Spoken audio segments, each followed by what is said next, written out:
Hi, welcome to my channel ఇష్టమైన వంట. ఇవాళ మనము బ్రౌన్ బ్రెడ్ గురించి తెలుసుకుందాము. బ్రౌన్ బ్రెడ్ డైటరీ ఫైబర్ అనే చెప్పచ్చు. విటమిన్స్ బి అండ్ ఈ ఉంటాయి. మంచి మినరల్స్ లైక్ మెగ్నీషియం, ఐరన్ ఇవన్నీ ఉంటాయి. కామన్గా మనం ఇవి హెల్తీ బ్రేక్ఫాస్ట్గా యూజ్ చేస్తాము.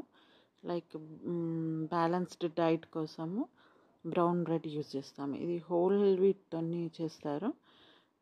రిచ్ ఇన్ ఫైబర్ అన్నమాట. వెయిట్ లాస్ కోసం ఎక్కువ బ్రౌన్ బ్రెడ్ యూజ్ చేస్తాము. కోర్స్ ఇది షుగర్ బ్లడ్ కంట్రోల్ కూడా చేస్తుంది. హార్ట్ హెల్త్ కూడా కంట్రోల్ చేస్తుంది. మంచి సోర్స్ ఆఫ్ కార్బోహైడ్రేట్స్ అని చెప్పాలి. సో ఎవ్రీ బ్రేక్ఫాస్ట్కి మనము బ్రౌన్ బ్రెడ్ యూజ్ చేయొచ్చు. సబ్స్క్రైబ్. Thank you.